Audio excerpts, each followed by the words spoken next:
The Chicago Bears travel to Minnesota this week to face the Vikings in a critical game for both teams. Chicago is currently installed as a 2.5-point favorite on BETDAQ, 39 the total in this game. Both these teams have been struggling. Chicago's lost 3 out of their last 4.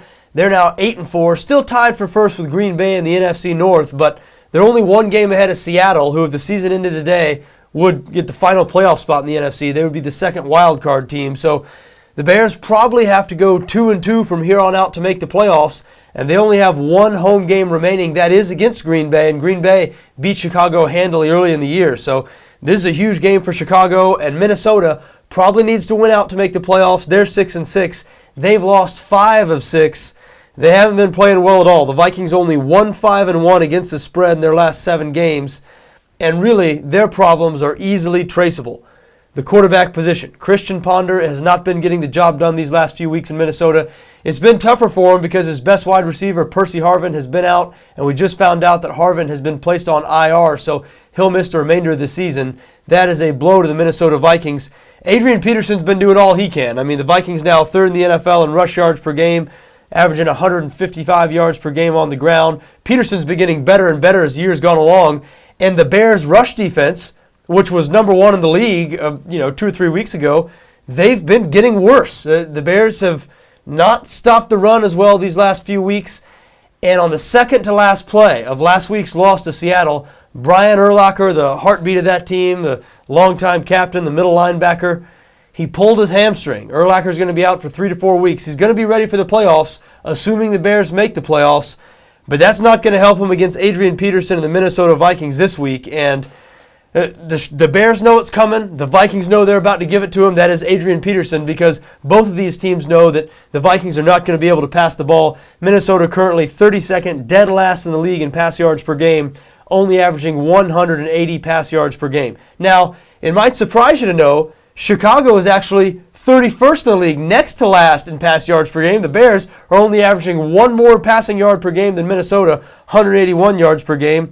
Now, I guess that most people's opinion, and to tell you the truth, my opinion too, is that with the Bears, that's a case of they just don't have to throw that much or don't really want to throw that much. In Minnesota, it's a case of they can't pass for many more yards than that. Chicago's played a lot of games this season. Just a couple of weeks ago against these Vikings is one example where they've, had comfortable leads. They've led most of the game.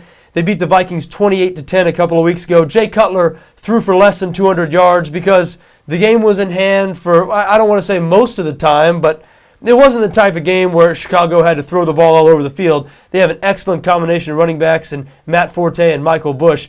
Neither one of those guys probably quite as good as Adrian Peterson, but the combination of Forte and Bush certainly very effective, as good as any duo running backs probably in the NFL right now.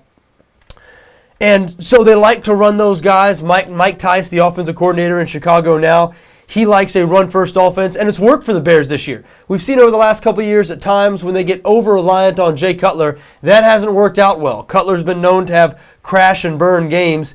He's really only had one of those this season, 1.5. He left the Houston game sort of midway into another one of those games.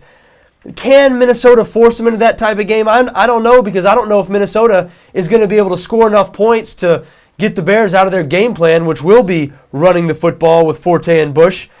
But Minnesota's not bad on defense. They're sort of middle of the road. They're better on defense than they are on offense, so I'm sure their hope. I mean, Minnesota's game plan coming into this game is no doubt pound Adrian Peterson. Remember, that Chicago defense has not defended the run as well the last couple of weeks. Brian Urlacher will not be playing in this game. Peterson's been playing really well. The Vikings still have a great run-blocking offensive line.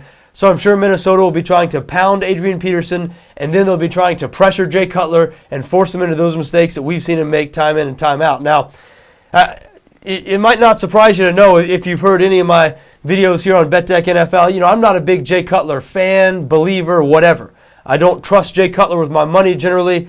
I don't like betting on Jay Cutler. I don't like the fact that during some of these meltdown games, sometimes I guess I've lost money backing Jay Cutler-led teams before, and sometimes it feels like I'm agonizing more over it than Jay Cutler is, and I'm not alone in that opinion. A couple of his teammates and a couple other players around the NFL have expressed the same sentiment. That being said, Cutler is clearly the best quarterback on the field on Sunday. For that reason, I'd have a tough time backing Minnesota here. I mean, I know home dogs in division games can be tempting, but Christian Ponder's been playing so bad lately.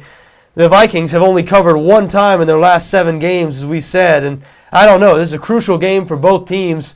I'm not sure Chicago is going to fall off this season like they did last season. Remember, the main reason for last season's fade for the Chicago Bears was Jay Cutler's injury. Cutler is healthy and playing now, and even though, as I said, I don't have that much faith in him, I guess I have a good deal more faith in him than I do have in Christian Ponder, who I don't think will be starting in the NFL in a couple of years. So I guess I lean towards Chicago in this game. This is not one of my favorite games on the board. I do think there are better opportunities out there. But feet to the fire, which is always the case here on BETDAQ NFL, I like the Bears -2.5.